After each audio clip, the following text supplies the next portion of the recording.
Hello friends, M&C Education welcomes you all. M&C Education में आप सबों का बहुत बहुत स्वागत. Today we are going to see JSSC previous years general math series set 10 of 25. आज जो हम देखने जा रहे हैं वो JSSC previous years general math series का सेट 10 जो कि टोटल 25 सेट्स में से जो 10th सेट है वो अभी देखने जा रहे हैं.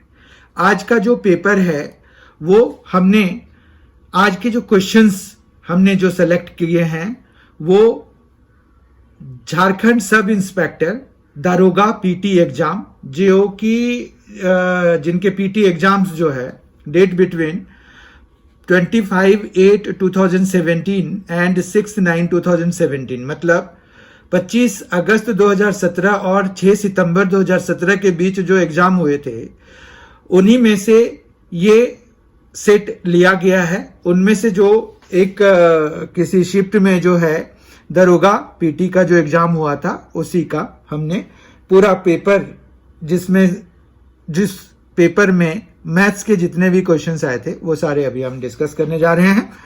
तो आइए हम शुरू करते हैं आज के सेशन की. The volume of a right triangular prism is 785.4 cc. Height of the prism is 14 centimeter. Calculate the area of its base. अब देखिए यहां पर अगर हमें एरिया ऑफ द बेस निकालना है तो उसके लिए हम क्या कर सकते हैं. तो हमें जो है यहां पर यह है कि volume of right triangular prism दिया हुआ है तो हमें volume of right triangular prism पता होना चाहिए. तो वॉल्यूम इसमें जो है वो volume of right triangular prism जो है वो क्या होता है, वो होता है base area and into height. ठीक है, तो हमें जो है यहां पर क्या क्या चीजें दी हुई हैं वो ले लेते हैं. तो यहां पर दिया हुआ है 785.4. क्या ये दिया हुआ है volume of right triangular prism. फिर बेस एरिया हमें पता नहीं है लेकिन हमें इसकी हाइट दी हुई है 14 सेंटीमीटर. अब चूंकि यूनिट दोनों का सेम है, क्यूबिक सेंटीमीटर है यहां सेंटीमीटर है, तो हम जो है बेस एरिया निकाल सकते हैं और बेस एरिया हमारा आसानी से निकल जाएगा. 785.4 को जब हम 14 से डिवाइड कराएंगे. अब 785/4 कितना होता है, तो ये होता है 56.1 और सेंटीमीटर स्क्वायर इसकी यूनिट होगी. तो ऑप्शन वाइज जो है 56.1 सेंटीमीटर स्क्वायर मतलब सी ऑप्शन हमारा करेक्ट है. Question number 2. Express 0.255 as rational number in the form of a/b. It is very simple question. किसी को भी कोई डेसिमल नंबर है, जैसे ये डेसिमल नंबर है, इसको अगर आपको a/b या p/q की फॉर्म में एक्सप्रेस करना होता है तो उसके लिए हम इसमें कुछ नहीं, जैसे ये 255 है तो इस डेसिमल के बदले में यहां 1 डालिए, उसके बाद 1 2 3 तो 3 जीरोस डाल दीजिए. ठीक है, अब ये 5 से कैंसिल हो रहा है तो 5 5 1 तो 51 ऊपर हो जाएगा जबकि नीचे हो जाएगा 200. तो इस तरह से ये क्या आ जाएगा 51/200. ऑप्शन वाइज 51/200 ए ऑप्शन हमारा करेक्ट हो गया. Question number 3. Which of the following is an irrational number between 2 and 3. अब यहां देखिए बहुत ध्यान से देखने का क्वेश्चन है. ये एन इरेशनल नंबर है, ठीक है, और हमें पता है इरेशनल नंबर कौन से नंबर्स होते हैं जो कि ना तो p/q जैसे ये 5/2 ये इरेशनल नंबर नहीं है, या फिर जो टर्मिनेटिंग डेसिमल वाले हैं वो भी इरेशनल नंबर नहीं है.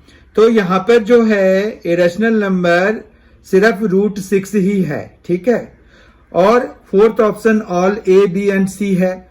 तो इसलिए यहां पर तो आंसर हमारा सी ही होगा।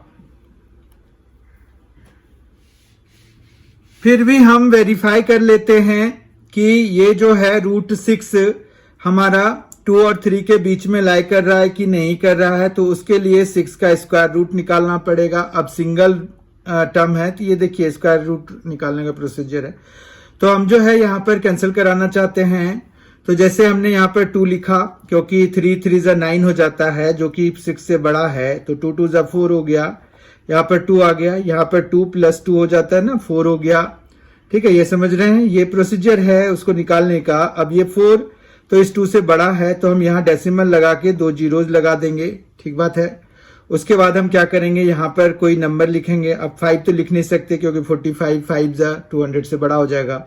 तो यहाँ पर 4 ही हम लिख सकते हैं। तो यहाँ पर 4 लिखा, तो यहाँ पर भी 4, और फिर इन दोनों को मल्टीप्लाई कराते हैं और यहाँ लिखते हैं। तो 4 4 16 हो गया और 1 हो गया, तो 4 4 16 + 1 17 हो गया। तो 176 है, तो ये ठीक है, 200 से कम ही है। तो 2.4 हमारा, यानी कि √6 की अप्रोक्सीमेट वैल्यू 2.4 है, जो कि 2 और 3 के बीच में लाई कर रही है। तो यानी कि सी ऑप्शन हमारा करेक्ट हो जाएगा इस वाले क्वेश्चन के लिए। क्वेश्चन नंबर 4 है, which of the following are rational numbers between 1 and 2। ये भी कंसेप्चुअल क्वेश्चन है, जैसे हमने अभी थर्ड क्वेश्चन देखा था। तो यहां पर ये कह रहे हैं which of the following are rational numbers between 1 and 2। अब ये देखिए 3/2 है, पहला ऑप्शन जो है 3/2 है जिसकी वैल्यू 1.5 है। 7/4 है, तो ये भी 1 यहां पर कितना आ जाएगा, 75 आ जाएगा। ठीक है बात। तो ये भी 1 and 2 के बीच में है, 1.5 भी 1 and 2 के बीच में है, ये 1.75 भी 1 and 2 के बीच में है। जबकि ये 6/9 जो है वो 2/3 हो जाएगा अगर हम 3 से कैंसिल कराएंगे इसको। तो 3 2 और 3 3 तो 2/3 आ गया। ये नहीं है, ये 1 और 2 के बीच में लाई नहीं करता है क्योंकि ये 1 से भी छोटा हो गया। ठीक है बात। तो ये क्वालिफाई नहीं कर रहा है। बाकी ये ठीक है, ये ठीक है। तो ए और बी, तो यहां पर डी जो ऑप्शन है वो यही बता रहा है कि बोथ ए एंड बी, तो यानी कि डी ऑप्शन हमारा करेक्ट हो गया इस वाले क्वेश्चन के लिए। क्वेश्चन नंबर 5 देखते हैं। The expression 2x⁵ - 32x is divisible by which of the following expressions. अब यहां पर अगर हम देखें तो इसको फैक्टराइज करके पता कर लेते हैं कि कौन सा फैक्टर इनमें से मैच कर रहा है। तो यहां पर 2x⁵ है -32x है, राइट। अब इसको जब फैक्टराइज कराएंगे तो 2 कॉमन आ रहा है क्योंकि 2 की टेबल में 32 आता है। फिर x की पावर यहाँ 5 है और यहाँ x है, तो हम यहाँ पर x ले लेंगे। तो ये क्या आ जाएगा, x की पावर 4 माइनस यहाँ क्या आ जाएगा, 16 आ जाएगा। ठीक है, बात समझ रहे हैं आप। उसके बाद और फर्दर फैक्टराइजेशन हमें करने की आवश्यकता है। तो ये हो जाएगा x⁴ है ना हमारे पास, तो हम उसको x² का स्क्वायर लिख देंगे और यहां पर 4² लिख देंगे। ठीक है बात। तो ये जो है ये क्या बन जाएगा हमारे पास 2x, और इधर हो जाएगा x² + 4 एक आएगा फैक्टर, और x² - 4 एक फैक्टर आएगा। फिर अगर हम ऑप्शन को ध्यान में रखते जाएं तो हमें x² + 4 जो है वो यहाँ बी ऑप्शन से मैच कर रहा है। बाकी और भी फर्दर इसका फैक्टराइजेशन हो सकता है, पर यहाँ पर चूंकि ऐसा कोई ऑप्शन नहीं है जिसमें कि 2 ऑप्शन को हम मर्ज करा पाए, तो हमारा आंसर जो है बी हो जाएगा, जिसमें कि उन्होंने x² + 4 को एज एन ऑप्शन रखा हुआ है। तो इस वाले क्वेश्चन का आंसर जो है बी x² + 4 है। Question number 6, if A/B is equal to 2/3, find the ratio 6A + 5B is to 3A + 17B। ठीक है, तो इसको हमें करना है। तो कैसे कर सकते हैं हम, तो यहां पर जो है जो हमें दिया हुआ है उसको पहले लिख लीजिए आप। 6A प्लस क्या दिया हुआ है 5B, और अपॉन में कितना है 3A है, और प्लस 17B है। ठीक है, इसमें हम न्यूमरेटर और डिनोमिनेटर दोनों को b से डिवाइड करा देंगे, क्योंकि हमें a बाय b दिया हुआ है 2/3, ठीक है। a is to b is equal to 2:3 का मतलब है a by b is equal to 2/3, ठीक है, समझ पा रहे हैं। तो यहां पर 6a बाय b हो जाएगा, जबकि +5 हो जाएगा, क्योंकि b से जब b को डिवाइड कराएंगे तो कैंसिल हो जाएगा। इसी तरह से यहां पर 3 इंटू a बाय b आ जाएगा, जबकि +17 अलग हो जाएगा, ठीक है। अब हमें ये वाली 2/3 वैल्यू a बाय b की जगह पे यूज कर लेना है। तो ये क्या आ जाएगा, 6 into 2/3 plus 5 by 3 into 2/3 plus 17, ठीक है। तो ये जो है 3 2 से ये 3 पूरा कैंसिल हो गया, 2 2 4 प्लस 5 ये 9 हो गया, और ये 2 प्लस 17 तो ये 19 हो गया। तो 9:19 हमारा हो गया जो वैल्यू हमें निकालनी है, ठीक है। तो 9:19 देख लीजिए आप किसकी वैल्यू है, तो सी ऑप्शन हमारा करेक्ट है इसके लिए। क्वेश्चन नंबर 7 है हमारे पास। The sum of two numbers is 24 and the difference is 2. Find the ratio between the two numbers assuming that the first number is greater than the second. ये जैसे ही लिख दिया कि first number is greater than the second number और ratio between the two numbers मतलब first number by second number हमें निकालना है, तो इसका मतलब ये हो गया कि हमें जो ऑप्शन वाइज जो है first number is greater than the second, तो हमारा ए ऑप्शन सही हो सकता है या बी ऑप्शन सही हो सकता है, बाकी ये दोनों ऑप्शंस तो ऐसे ही गलत हो गए। फिर दूसरी बात ये कह रहे हैं, ये बड़ा इजी क्वेश्चन है, अगर आप देखें तो ऑप्शन से ही आप इसका आंसर कर सकते हैं। जैसे देखिए the sum of two numbers is 24, ठीक है, देयर डिफरेंस इज 2। अब यहां पर क्या इनका सम 24 बन रहा है, नहीं बन रहा है, ये गया खत्म हो गया। इनका बन रहा है, फिर हम दूसरे कंडीशन पे पहुंच जाएंगे कि देयर डिफरेंस इज 2, तो यहां 13 और 11 दोनों का डिफरेंस 2 है, तो हमारा बी ऑप्शन करेक्ट हो गया। बाकियों में देखिए आप इन दोनों का 13 और 22 इनका सम 24 के बराबर नहीं होगा, 17 और 19 इनका भी सम 24 के बराबर नहीं है, तो ऑप्शन बी करेक्ट हो गया, ठीक है। तो ये ऑप्शन से ही वेरीफाई हो गया। अदरवाइज हम इसको अगर मान रखिए कि इस तरह का ऑप्शन नहीं होता, क्योंकि हमें ऑप्शन उस तरह से दे दिया है उन्होंने, अगर नहीं होता तो हम इनको कैसे निकालते। तो यहां पर है कि the sum of two numbers is 24, तो हम जो है एक्स और वाई दो नंबर्स ले लेते हैं, उनका सम जो है 24 है। फिर ये कह रहे हैं कि उनका डिफरेंस जो है वो 2 के बराबर है, ठीक है। तो इनको अब सॉल्व कर लेते हैं एक्स और वाई के लिए। तो यहां पर जब आप ऐड करेंगे तो y कैंसिल हो जाएगा, तो ये कितना आ जाएगा 2x इज इक्वल टू 26 हो जाएगा, तो x इज इक्वल टू कितना आ जाएगा 13 आ गया ना, ठीक है बात। फिर y इज इक्वल टू कितना हो जाएगा, इसमें डाल देते हैं 24 माइनस 13, तो ये कितना हो गया y 11 हो गया। तो आपका ये x बाय वाई चाहिए ना, तो वो कितना आ जाएगा 13 बाय 11 हो जाएगा। तो ये क्या हो गया ना, concrete way of getting the answer हो गया।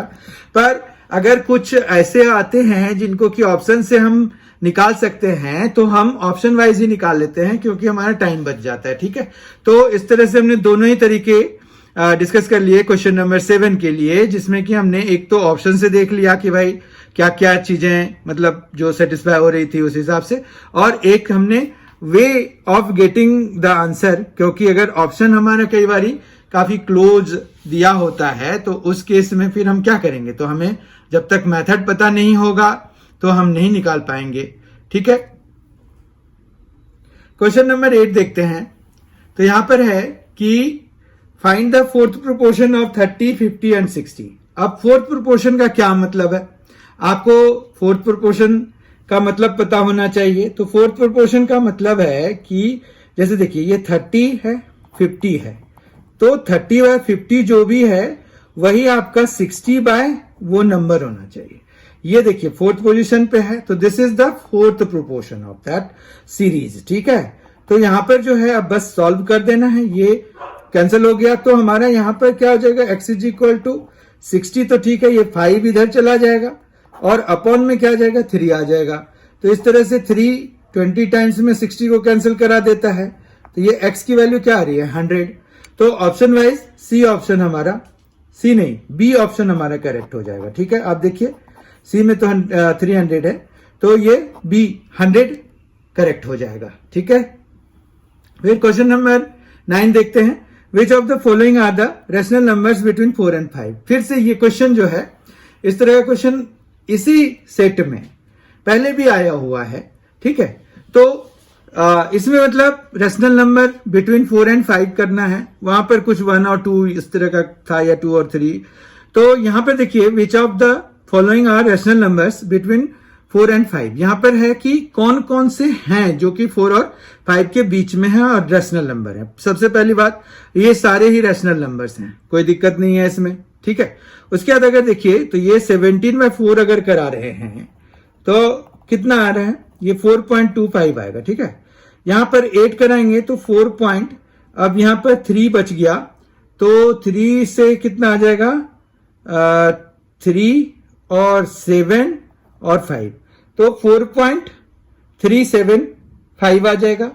जबकि 9/2 तो 4.5 होता है। तो ये सारे ही नंबर्स जो हैं 4 और 5 के बीच में लाई कर रहे हैं, और ये सारे ही रैशनल नंबर्स हैं क्योंकि ये P/Q की फॉर्म में है। ठीक है, तो इस तरह से हमारा क्या हो जाएगा, सारे ऑप्शंस करेक्ट, यानी कि ऑल ऑफ दीज। ठीक है, क्वेश्चन नंबर 10 देखिए। What kind of number is 6 + 2 power 1/2। अब देखिए, किसी के भी पावर में अगर 1/2 है तो हम उसको क्या लिखते हैं, 2 पावर 1/2 है, तो ये क्या हो जाएगा, √2 हो जाएगा। ठीक है, फिर अगर हम इसको 6 के साथ ऐड करा दें तो 6 +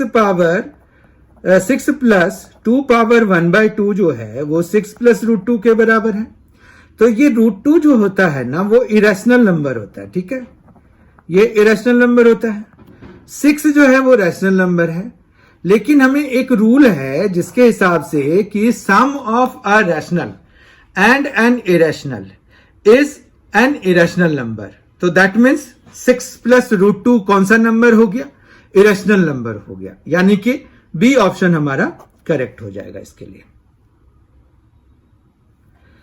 question number 11, find the value of x such that modulus of x - 3 is equal to 8। इसको ना मॉड पढ़ते हैं हम या मॉड्यूलस पढ़ते हैं, पूरा नाम मॉड्यूलस है।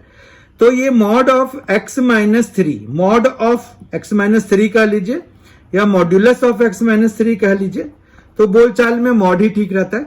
यहां पर क्या है कि इसमें ना ये स्पेशल टाइप ऑफ ब्रैकेट है, इसको जब आप रिमूव करते हैं तो आपको दूसरी साइड में चाहे जो भी एक्सप्रेशन हो या नंबर हो, उनमें सामने में प्लस माइनस लगाना होता है। ठीक है, जैसे अभी लगाया जा रहा है, ये आ गया। अब आपको ना यहां पर 2 इक्वेशंस बन गई हैं, एक x - 3 = 8 और दूसरा x - 3, क्योंकि लेफ्ट में तो कोई चेंजेस नहीं है, यहां पर साइन अलग अलग आ गए हैं, तो इसीलिए हमें 2 अलग अलग इक्वेशंस मिल जाएंगी। ठीक है, ये तो यहां से अब x की वैल्यू हमें निकालनी है, राइट। तो ये क्या आ जाएगा, x = ये 3 जब हम उधर ले जाएंगे तो 8 + 3 हो जाएगा। यहां पर x = -8 + 3 तो -5 हो जाएगा। यानी कि हमें x की 2 वैल्यूज आ चुकी हैं, एक 11 है और एक -5 है। तो हमें देखना है कि कौन कौन सा है। तो यहां पर देखिए, a पर क्या है, 11 है, b पे क्या है, -5 है, तो बोथ a एंड b है ना, और ओनली a। तो यहां पर क्या है, सी ऑप्शन करेक्ट हो गया। Question number 12, which of the following expressions can divide x⁴ + x² + 1 without leaving any remainder. अब ऐसे क्वेश्चन के लिए हमें मतलब फैक्टर पता करना है। तो फैक्टर पता करने के लिए हमें इसको x⁴ + x² + 1 को फैक्टराइज करना है। तो इसके लिए हम एक काम ये करें कि x⁴ है प्लस 2x² है प्लस 1 है और -x² कर दें। तो ये जो है वो हो जाएगा x²। देखिए यहां से यहां तक x² + 1 का होल स्क्वायर हो जाएगा, जबकि ये -x² हो गया। अब यहां पर हम इसको a पूरे को a मान लें और ये b मान लें, तो a² - b² का फॉर्मूला लग जाएगा। तो ये आ जाएगा x² + 1 + x एक फैक्टर, दूसरा फैक्टर आ जाएगा x square plus 1 minus x.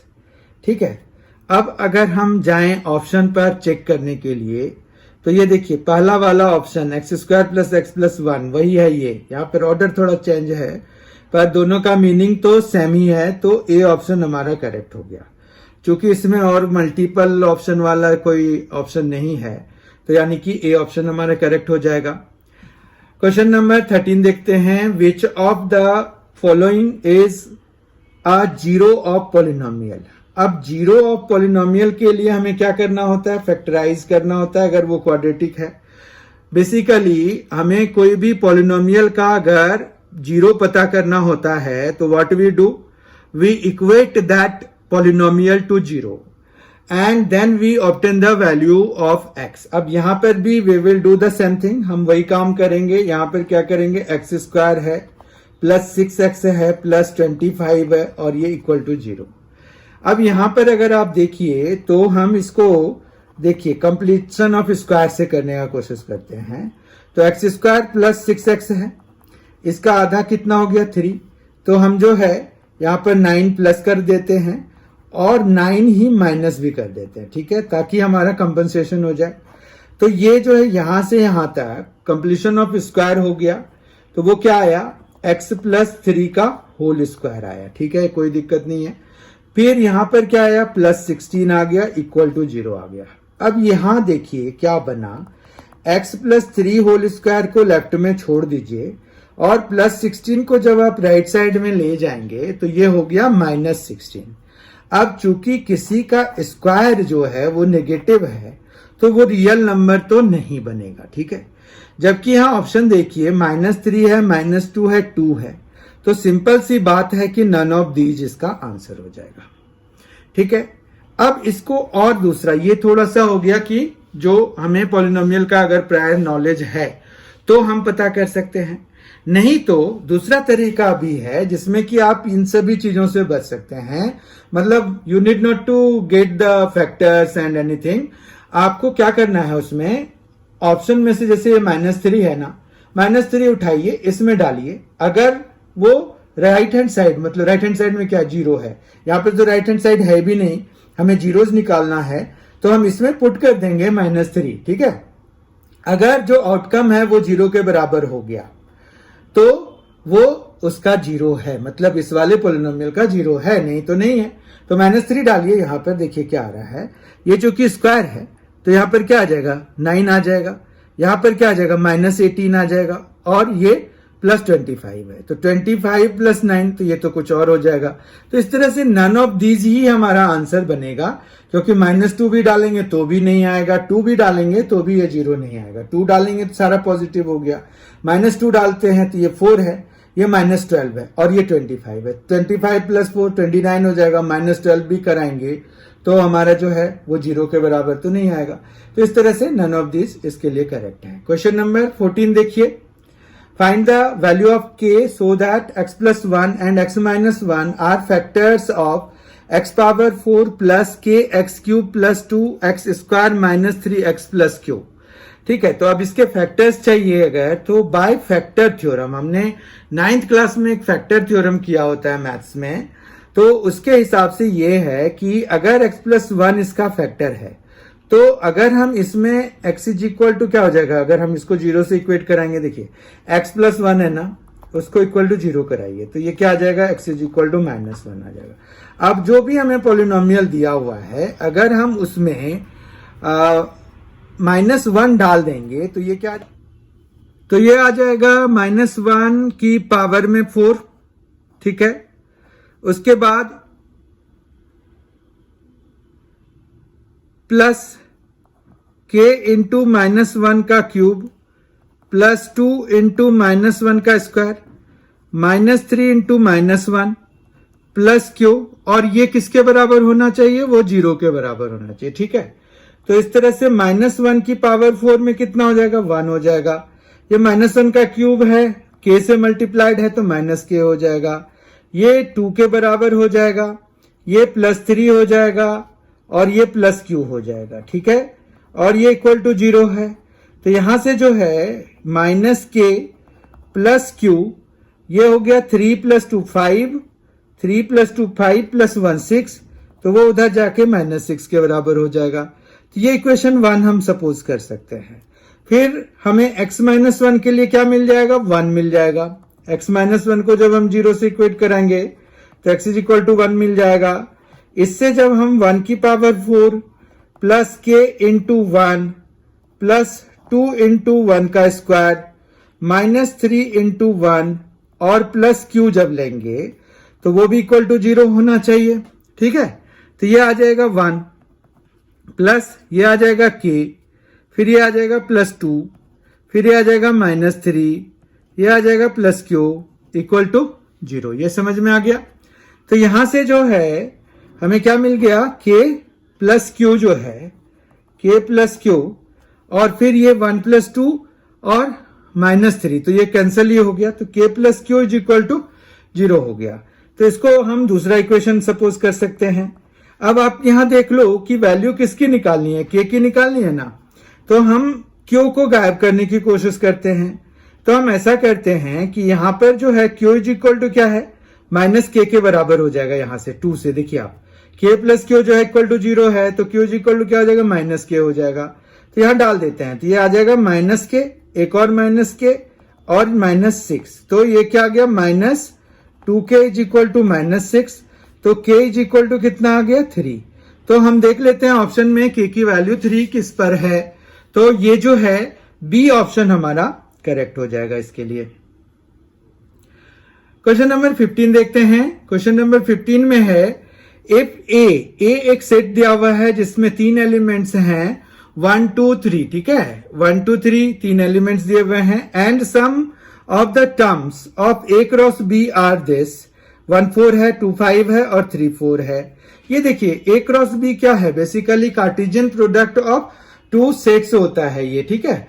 तो यहां पर क्या होगा कि जो बाद वाला एलिमेंट है वो b में बिलोंग करेगा, पहला वाला जो है वो a में बिलोंग करता है, ठीक है। तो यानी कि अगर हमें 1 4 जो है belonging to a cross b है, तो इसका मतलब है कि 4 जो है b में बिलोंग कर रहा है। इसी तरह से 5 भी जो है वो b में बिलोंग करेगा, और इसमें भी 4 है, तो हमने 2 एलिमेंट्स तो निकाल लिए b के। अब हमें ये देखना है कि n a क्रॉस b जो है 6 है, मतलब number of elements in the Cartesian product of 2 sets, जो हमें a और b दिए हुए हैं, उनके कार्टेशियन प्रोडक्ट में 6 एलिमेंट्स हैं, और हमने यहां से देखो कि a में कितने एलिमेंट्स हैं, तो na जो है वो 3 है। तो ऑब्वियस सी बात है कि यहां पर जो na क्रॉस b होता है वो na क्रॉस nb के बराबर होता है, और ये जो है na हमारा 3 है, nb और ये 6 के बराबर है, तो nb जो है हमारा कितना हो जाएगा, 2 के बराबर हो जाएगा। और हमने b में 2 एलिमेंट्स ऑलरेडी, एक 4 और एक 5 निकाल लिया है, तो b में कौन कौन से एलिमेंट हो जाएंगे, एक 4 हो जाएगा, एक 5 हो जाएगा। अब ऑप्शन वाइज देखिए आप, 4 एंड 5 ए ऑप्शन में दिया हुआ है, तो ए ऑप्शन हमारा करेक्ट हो जाएगा। क्वेश्चन नंबर 16 देखिए। क्वेश्चन नंबर 16 में क्या है कि a train 330 metres in length travels at 60 km/h. In what time will it pass a man who is walking at 6 km/h in the same direction? तो यहां पर देखिए, जब सेम डायरेक्शन होता है तो पहले रिजल्टेंट स्पीड हम निकालते हैं। रिजल्टेंट स्पीड हमारा कितना होगा, रिजल्टेंट स्पीड की बात अगर करें तो वो है एक तो 60 km/h से और -6 km/h से, तो ये जो है 54 km/h हो गया, ठीक है। तो यहां पर अगर ये मीटर में दिया हुआ है ना, तो हमें इसको भी मीटर पर सेकंड में चेंज करना पड़ेगा, ठीक है। तो हम इसको इनटू क्या करते हैं, अगर km/h को मीटर पर सेकंड में चेंज करना है तो हमें किससे मल्टीप्लाई कराना पड़ता है, 5/18 से, ठीक है। तो 5/18 से मल्टीप्लाई कराएंगे तो ये फिर कैंसिल होके किस में चेंज हो जाएगा, मीटर पर सेकंड में चेंज हो जाएगा, ठीक है। तो यहां पर 18 और यहां पर क्या हो जाएगा 3, तो 15 मीटर पर सेकेंड हो जाएगा। ये मतलब जो स्पीड है, रिजल्टेंट स्पीड, वो कितना है, 15 मीटर पर सेकेंड है। तो अब जो है टाइम, देखिए टाइम टेकन क्या होता है, वो होता है डिस्टेंस। अब डिस्टेंस यहाँ क्या है, 330 मीटर ही है, क्योंकि वो मैन की विड्थ आप नेग्लिजिबल मान लेते हो, क्योंकि 3 कितना मान लेंगे आप, वो तो फिर पॉइंट मीटर में आ जाएगा, कुछ सेंटीमीटर में आएगा ना, तो हम जो है अभी नेग्लिजिबल मान लेते हैं। तो हमारा डिस्टेंस जो कवर करना है रिजल्टेंट स्पीड से, वो 330 मीटर ही हम सपोज कर लेते हैं, मान लेते हैं, और जो स्पीड है वो 15 मीटर पर सेकेंड है। ठीक है, तो इस तरह से अगर देखें तो ये 22 सेकेंड्स हो गया। तो 22 सेकेंड्स उसको लगेगा। In what time will it pass a man who is walking at 6 kilometre per hour in the same direction, तो the time taken will be 22 seconds. That is D option will be correct.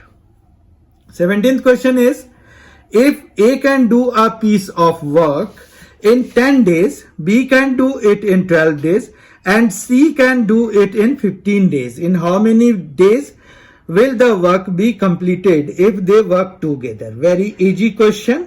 लेकिन यहां पर क्या होगा कि अगर देखिए ये A जो है, अगर 10 डेज में एक काम पूरा कर रहा है, तो इन 1 डे कितना पार्ट काम करेगा वो हमारे पर्पस का है। तो इन 1 day it will be 1/10 of the work, है ना, ऑफ द वर्क। इसी तरह से बी जो है वो कितने दिन में कर रहा है, B is completing it in 12 days. तो यानी कि ये जो है 1 डे में कितना काम कर लेगा, तो ये हो जाएगा 1/12 ऑफ द वर्क। ठीक है, समझ पा रहे हैं। इसी तरह से सी का काम देख लीजिए, वो कितने दिन में, तो ये 15 डेज में।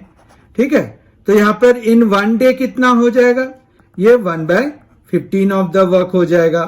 ठीक है, तो इस तरह से हम अब ये पता करना चाह रहे हैं कि एक दिन में कितना पार्ट वो सारे कर पाएंगे। तो टुगेदर वो सारे अगर एक साथ काम करने लग गए, तो यहां पर 1/10 प्लस 1/12 प्लस 1/15। अब इन सभी का एलसीएम कितना हो जाता है, तो 60 हो जाएगा। तो ये 6 आ गया, प्लस ये 5 आ गया, प्लस ये 4 आ गया। ठीक है, तो ये आ गया 15/60। तो ये जो है 1/4 काम जो है एक दिन में पूरा होगा। तो 1/4 अगर कोई किसी काम का 1/4 मतलब 1/4 पार्ट ऑफ द वर्क एक दिन में पूरा हो रहा है, तो उसको पूरा होने में कितना टाइम लगेगा, 4। ठीक है ना, 4 दिन में हो जाएगा, क्योंकि एक दिन में 1/4 हो रहा है। तो इस तरह से सी ऑप्शन करेक्ट हो जाएगा। ठीक है, उसको मतलब जब सारे एक साथ मिलके काम कर रहे होंगे, ए बी सी तीनों, तो वो जो है 4 दिन में काम पूरा कर लेंगे। Question number 18, the distance between 2 pillars 35 feet and 50 feet high is 20 feet. ठीक है, ये डिस्टेंस मतलब ग्राउंड लेवल ग्राउंड पे दिया हुआ डिस्टेंस है। तो यहां पर एक तो ये 50 है और ये जो है 35 है, लेट अस सपोज। ठीक है, यहां से एक लाइन ऐसे खींचिए जिससे कि ये रेक्टेंगल बन जाए, ये रेक्टेंगल बन जाए। तो इसका मतलब ये है कि ये 35 हो गया। ठीक है, ये पूरा 50 है, तो इस तरह से ये 15 हो जाएगा। फिर ये कह रहे हैं कि इनके जो बेसिस का जो डिस्टेंस है वो 20 फीट के बराबर है, तो ये भी 20 हो जाएगा, क्योंकि ये एक रेक्टेंगल हमने बनाया है पैरेलल लाइन खींच करके। तो हमें ये पूछ रहे हैं कि उनके टॉप्स के बीच में क्या डिस्टेंस है। तो यहां पर देखिए कि ये एक पाइथागोरस थ्योरम लगेगा, क्योंकि राइट एंगल ट्रायंगल बना रहे हैं, इसमें से ये 15 है और ये 20 है। ठीक है, तो यहां पर अगर हम A B C D E इस तरह से लिख देते हैं, कुछ भी नाम दे दीजिए, तो हमें ए सी अगर चाहिए तो वो हो जाएगा A B square plus B C square का रूट अंडर, राइट ना। तो ए बी स्क्वायर यहां पर कितना है, 15 स्क्वायर है, और बी सी स्क्वायर कितना है, 20 का स्क्वायर है। ठीक है, तो ये हो जाएगा 225, 15 का स्क्वायर होता है और 20 का स्क्वायर होता है 400। तो तो इस तरह से ये आ गया 625, इसका मतलब हो गया ये 25 आ गया, तो 25 क्या फीट। तो इस तरह से हमारा जो करेक्ट ऑप्शन है वो ए करेक्ट ऑप्शन हो गया। क्वेश्चन नंबर 19 है, if a pipe can fill a cistern in 10 hours and another pipe can empty it in 15 hours. यहाँ पर दो पाइप्स हैं, एक एम्प्टी करने के लिए और एक उसको भरने के लिए। अब ये जो है ये कह रहे हैं कि वो जो सिस्टर्न है वो 10 घंटे में भर देता है कोई एक पाइप और 15 घंटे खाली करने में उसको लगते हैं। दोनों पाइप एक साथ खोल दिया गया तो जो सिस्टर्न है वो कितने घंटे में फुल हो जाएगा। ठीक है, तो उसके लिए ये है कि आप फिर से यहां पर जैसे डे और टाइम वाला नहीं था उसी तरह से हमें इसको भी करना होता है कि 1 घंटे में ये 1/10 भरेगा, जबकि 1 घंटे में ये खाली कितना करेगा 1/15 करेगा। और ये जो है अगर मान रखिए कि x घंटे तक ऑपरेट हुआ तो वो जो है 1 के बराबर होना चाहिए। क्यों? क्योंकि कंप्लीट पार्ट तो 1 ही है ना, मतलब काम तो कंप्लीट होना है, फुल होना है, तो 1 पूरा होना चाहिए। अब यहां पर इसको हम एलसीएम ले लेंगे तो एलसीएम 30 आ गया। ठीक है, तो ये आ गया 3, ये आ गया -2 और ये आ गया 1। तो इस तरह से x ये 3 - 2 तो 1 ही हो गया, x/30 = 1 हो गया। तो x = कितना आ गया 30। तो 30 आवर्स में वो सिस्टर्न जो है वो फुल हो जाएगा। फिर ये बात और है कि फिर खाली भी होता रहेगा या जो भी होगा, पर फुल होने तक मतलब फर्स्ट टाइम कितनी बारी 30 आवर्स में वो फुल हो जाएगा। ठीक है, फिर क्वेश्चन नंबर 20 देखते हैं। क्वेश्चन नंबर 20 है, Gargi spend 12.5% of her money after spending 75% of the balance. तो मान रखो कि गार्गी के पास x रुपीस पहले था, उसका क्या किया उसने स्पेंड कर दिया 12.5%, तो उसके पास अब जो है कितना बचा 87.5 बचा, 87.5% बचा। ठीक है, इतना बचा हुआ है। फिर ये कह रहे हैं कि जो बचा हुआ है उसका 75% और खर्च कर दिया उसने, तो बैलेंस उसके पास जो बचा है वो 17,500 के बराबर है। ठीक है, तो बैलेंस अमाउंट के लिए 75 नहीं यूज करेंगे, क्या करेंगे 25। क्यों? क्योंकि 75 तो उसने यूज कर लिया है, तो 25 ही उसके पास बचे और वो जो है वो 17,500 के बराबर उसके पास अभी बचे हुए हैं। ठीक है, तो ये डेसिमल हटाइए, एक 0 और लगा दीजिए, कोई प्रॉब्लम नहीं है। फिर जो है यहां पर ये 4 टाइम्स में कैंसिल हो जाएगा। 875 का ट्वाइस होता है 1750। ठीक है, तो एक 0 बचा रहेगा, तो ये यानी कि 20 टाइम्स में 875 से कैंसिल हो गया। ठीक है, और ये 4 जो है इधर जाके मल्टीप्लाई हो जाएगा तो ये 80 हो जाएगा और यहां पर 3 zeros और लग जाएंगे तो 80,000 हो गया। ये क्या हो गया x की वैल्यू। ठीक है, तो यहां से x की वैल्यू निकाल ली हमने, तो यानी कि कितना रुपया उसके पास था 80,000। Option wise B option correct है। इस तरह से आज हमने 20 क्वेश्चंस देख लिए जो कि झारखंड सब इंस्पेक्टर दरोगा पीटी एग्जाम में पूछे गए थे, जो कि 25/8/2017 और 6/9/2017 के बीच में कभी भी हुए थे। तो उसका हमने एक सेट अभी करा और ये हमारा जो सीरीज चल रहा है JSSC previous years general math series, उसका सेट 10 है। इसमें 25 सेट्स आने हैं, तो उसमें से हमने 10 आज पूरा कर लिया, तो अभी 15 सेट्स और आने बाकी हैं। तो हम 11th सेट के साथ बहुत जल्दी आपसे फिर मिलने वाले हैं। Thank you so much for being with us. Thanks a lot.